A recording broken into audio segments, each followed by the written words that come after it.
တော်ပဲတော်လန်နေမတော်ပဲမတော်လန်ဦးဇင်းတို့နေရတဲ့ကာလမှာမသိခင်လေးမှာတရားအထုတ်စေချင်တာပါယုံကြည်ချက်တွေဟာမိမိဘဝအတွက်ရှင်တန်ရာဆိုရင်မဲ့ဦးဇင်းကရဟန်းဖြစ်သွားတော့ဖရာတာနာနဲ့ဦးဇင်းပြောရရင်ပြောတာနောက်ငြိမ်းချမ်းရေးလေးပြောတယ်ဆိုတာလဲဟိုတချို့ကတော့ဦးဇင်းဘောမလိုပဲပြောစစ်တပ်လူကြဆိုသလိုပဲခုနအစိုးမရောက်ပဲပြောပါဆိုတဲ့စကားလေးဟာမနေ့ကဦးဇင်းဟောလူရင်းနဲ့တကားလေးတယောက်ပြောတဲ့စကားရှင်ပြားတဲ့တမတော်ကအခုတကားတို့ပြောတဲ့စစ်မှုရန်ဥပဒေရဆိုတဲ့တပည့်တော်ရဲ့ညီလေးကို340နဲ့ရွေးလိုက်ရတယ်တဲ့အဲ့ဒါရှင်မြတ်ဘလို့မြန်မာသလဲဆိုတော့ဟုတ်တယ်ကိုလည်းဗမာပြည်မှာနေစင်မှာအဲ့လိုမတော်ရတွေကြားတယ်ဥပဒေကိုလက်တုံးကြားလုပ်ပြီးနိုင်ငံတော်ချထားတဲ့ဥပဒေကနိုင်ငံတော်ရဲ့လူအပ်ချက်အရချတဲ့ဥပဒေပေါ့တကားတော့ခုနပြောလို့ဒီဥပဒေညီမစားမလို့နော်ဒီဥပဒေပေါ့အသုံးချမှုတွေတော့ဦးစင်သိလည်းနားမလဲဒါပေမဲ့ခုနလို240နဲ့ရောင်းစားတယ်ဆိုသလိုပဲဟုတ်တယ်ဟိုအားနေအလိုက်ဖမ်းပြီးတော့ငွေနဲ့လဲနေတာဥပဒေကိုအသုံးချပြီးတော့ပြည်သူကိုနှိပ်စက်နေတာနိုင်ငံခေါင်းဆောင်တွေတော့မဟုတ်ဘူးဒါပေမဲ့အဲ့နိုင်ငံတောင်ထမ်းဆောင်တဲ့လူတိုင်းဦးစင်းရဲ့အမျိုးတွေလည်းဖြစ်မဲ့တကားတော့မျိုးတွေဖြစ်မဲ့အဲ့ဒါတကယ်တော့ဥပဒေကအသက်မဝင်တာဦးစင်းမြင်တာလေ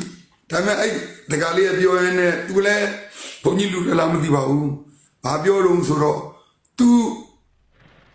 အမျိုးတွေကဘကူဘက်မှာမာအကမတတမအကမဟာပဏိဒပွဲတော်ရတယ်ဆိုရပြောရင်းနဲ့အရှင်မြတ်ဘာလုပ်နိုင်လဲဦးစင်းကတော့တွက်ပါဘာမှမလုပ်နိုင်ဘူးလို့အဲ့ဒီကတော့အမျိုးတွေတော့လုံမြောင်ဦးစင်းဘာလုပ်လို့ရမှာတော့လို့ဆရာကြီးပဲနိုင်ငံတော်ဥပဒေကိုလိုက်နာမယ်ပြည်သူတွေဟာဥပဒေကိုမလိုက်နာပဲထွက်ပြေးတဲ့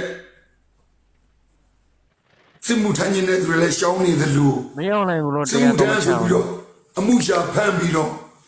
ငွေညစ်နေတဲ့လက်မရဓမြနေလက်မရပြန်မွေးဆွဲသူတွေလည်းရှိတတ်တာဟုတ်အဲကြတော့ဦးစင်းတို့လည်းကြားနေရပြီမဲ့ဟိုကောင်မလေးတော့ကဝင်ပြောတာကဲအဲ့လိုဆိုရင်လည်းဘုံဘုံမပြောနဲ့တပြည့်တော့ပြောမယ်ဆိုပြီးတော့အဲ့ခုနလူ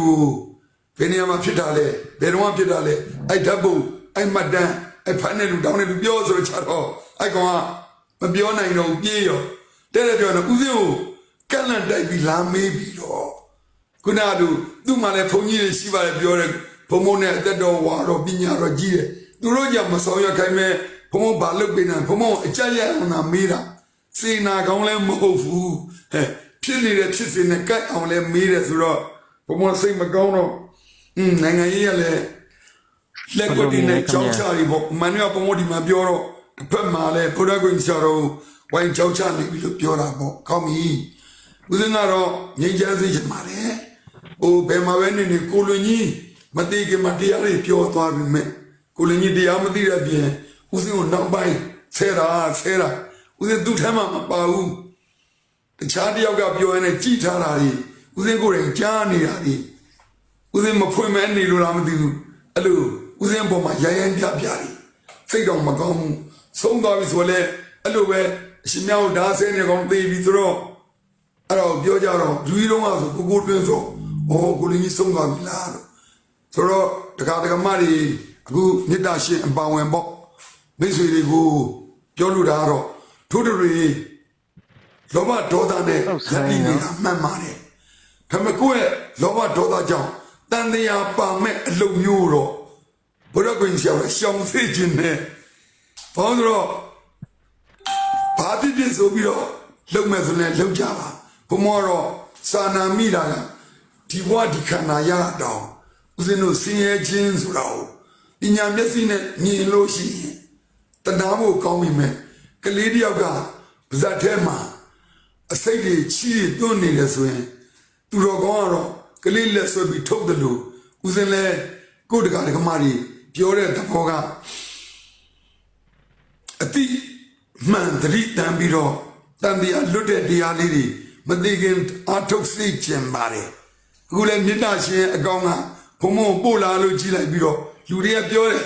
အမေတ္တာရှင်လိန်တာပို့မှာမဟုတ်ဘူးအခုဒကမာလေးပို့တာလေးကြီးတွေ့တယ်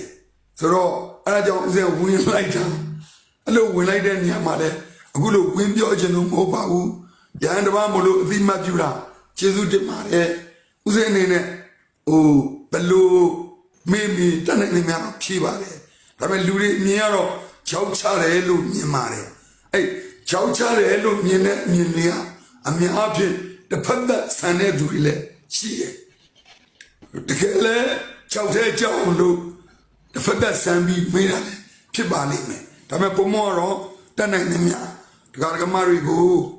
ရန်တပါးအနေနဲ့မေတ္တာထားပြီးတော့တတ်နိုင်နေများရှင်းပြခြင်းနဲ့မားလည်းမမယ်လူရင်လည်းလူမယ်ဒါပေမဲ့တတ်နိုင်နေများပုံမသိတဲ့များပုံမရဲ့ခံစားချက်ကစစ်တပ်တက်လို့တည်တာတွေမြင်ရလို့ဒီလူငယ်တွေတော်လည်းရေးအတွက်ကြိုးစားရတဲ့လူငယ်တွေအသက်ပေးရတယ်အများကြီးပဲအဲ့တော့အဲ့လူငယ်တွေကိုယ်ကဗျံပရာလူတွေကြောင့်မတည်တဲ့တကယ်လူတွေသေးကုန်တာလည်းတွေ့ရတော့ကိုယ်နိုင်ငံသားတွေမှာမိဘကိုယ့်အိမ်ထဲလူတွေအချင်းချင်းရန်သက်နေတားမှဖြစ်တယ်လို့ဘုံမိဘစိတ်နဲ့ပြောတာပါဒါကြောင့်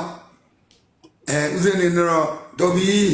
ရှင်မရဟန်းတရားလုပ်ပဲလုပ်ပါဆိုလို့ဦးဇင်းရဟန်းတရားလုပ်ပဲလုပ်ချင်ပါတယ်တတ်နိုင်တယ်မြတ်မဟုတ်မင်းအောင်လိုက်နားချပေးပါဆိုဦးဇင်းတို့တကာတော်တို့အားလုံးတကယ်ကိုမင်းအောင်လိုက်ကိုနားချတယ်လို့ပြည်တင်းမင်းမခံနိုင်ဘယ်ခံနိုင်ဆိုတော့လူပဲဦးဇင်းတော့ကြိုးစားသိချင်ပါတယ်ကျေးဇူးတင်ပါတယ်ပြောပါပြောစရာရှိရင်ပြောပါမှန်ပါဗျာဒီ PDF လေးတွေလည်းအသက်ပေးလိုက်ရတယ်ပေါ့ဒီစစ်တပ်ဘက်ကလည်းအသက်ပေးလိုက်ရတယ်ပေါ့ဆိုတော့တပည့်တော်ဒီဟာကိုပြောမယ်ဆိုရင်ဒါနိုင်ငံကြီးဆိုတော့တပည့်တော်အကျယ်တခွင့်တော့မပြောဘူးနည်းနည်းအထူးကြုံလေးပဲပြောချင်တာပေါ့နော်ခုနဖုံဖုံပြောသွားတဲ့အထင်မှာပေါ့ဆိုတော့ဒီလိုမျိုးသေကုန်တယ်အခုလိုမျိုးကြီးမြန်မာနိုင်ငံမှာမတည်မငြိမ်ဖြစ်တယ်ဆိုတာတပည့်တော်ဒီဟာကိုပြောမယ်ဆိုရင်တပည့်တော်ဇင်းမြစ်ကိုသွားကြည့်မှရမယ်ဗျာဒီ PDF တွေတနက်ကင်နေတဲ့လူငယ်တွေပေါ့ဘောပင်ကင်နေတဲ့ကလေးတွေပါဘယ်သူမှအသက်မသက်ချင်ပါဘူးဘယ်သူမှတောထဲမှာအစာရေစာငတ်ဒုက္ခအရောက်ခံပြီးတော့ဘယ်သူမှမသွားချင်ပါဘူးဗျာဒီဟာရဲ့ဇင်းမြစ်ကဘယ်ဟာဆင်းလာရလဲဆိုရင်အာနာသိမ့်လိုက်လို့ဖြစ်လာတာပါအာနာသိမ့်တာတော့မှဘုံဘုံတို့ကြောင့်ဒီတရားဓမ္မလောက်တာဆိုတော့ဒီနိုင်ငံရေးပဲသိမ့်မသိလို့လည်းဖြစ်မယ်တပည့်တော်တို့အာနာသိမ့်တာကို92နာရီစောင့်ပြီးတယ်ဆိုတော့ရှိသေးတယ်ဗျာသူတို့ပြောနေတဲ့ဒီဆန္ဒပြတဲ့လူကရိုးသားမပြဘူးထမိန်နေထောင်နေလမ်းမှာပိတ်တယ်ဆိုတဲ့ကိစ္စတွေကဖေဖော်ဝါရီ10ရက်ကျော်မှလောက်တာပါဗျာ10ရက်နေ့အထိဆိုလို့ရှိရင်ပြည်သူတည်တဲ့လူကြီးက30ကျော်သွားပြီပြစ်တက်တာအဲ့ဒီအချိန်ထိပြည်သူတွေလက်ထဲမှာဘာမှမပါဘူးရိုးဆန္ဒပြတဲ့အနေအထားတစ်ခုပဲရှိပါသေးတယ်ဆိုလိုချင်တာဒီကလေးတွေဘုံမနဲ့ပြောတဲ့တကားလေးမျက်နှာဖွင့်ပြလို့ရလားကောင်းရင်အဲ့ဒါတော့မရပါဘူးဗျာကိုကောင်းနည်းနည်းလေးထိန်ပြီးတော့ဟိုနေပြပြပါဆရာတော်ကတိုင်းပြည်နိုင်ငံနဲ့နိုင်ငံတွင်းမှာရှိတဲ့ပြည်သူတွေရဲ့ဟိုနေကိုပြောမယ်ဆိုတော့ကျွန်တော်တို့အဲ့ဒီဘိုင်းဘက်ကိုမသွားရင်တော့ကောင်းမယ်လို့ကျွန်တော်ထင်တယ်ကိုကောင်းရင်ဟုတ်ကဲ့ကျွန်တော်လည်းကျွန်တော်တို့အများအကျိုးအတွက်ကောင်းမဲ့လမ်းကြောင်းလေးဘက်ကိုလှည့်ပေးပါထိန်နာကြီးရဲ့အဲ့ဒီကိုကျွန်တော်ထောက်တာရေးချက်လေးပါဆရာတော်နည်းနည်းတက်ညာတော့အဖြစ်တာကြီးတော့စကားတွေနည်းနည်းထင်ပြောပေးပါနော်တောင်းမှန်တယ်ဘာလို့လဲဆိုတော့ဆရာတော်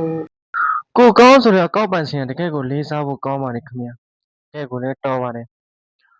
အဲ့ဒီမှာဘောမတစ်ဖွဲ့ပါတယ်ဖုန်ကြီးနဲ့တူတူဘောမတစ်ဖွဲ့ပါတယ်ဘဝမှန်ပြောတာကိုဘောမတစ်ဖွဲ့ကနေပြီးတော့မပြောဖို့တားတယ်ဗောနော်ဒါပိတ်တစ်ဖွဲ့ကတော့ဘောမတွေပါအကြောင်းရင်းကတော့မင်းအောင်လိုက်အာနာသိမ့်လို့ဖြစ်တာလေဒါအမှန်ပဲလေအဲ့ဒါကိုဘောမတစ်ဖွဲ့ကတားတယ်ဗောနော်ကိုကောင်းဆိုတော့ကောက်ပန်ရှင်ကျေးဇူးတင်ပါတယ်လေးစားပါတယ်ခင်ဗျာ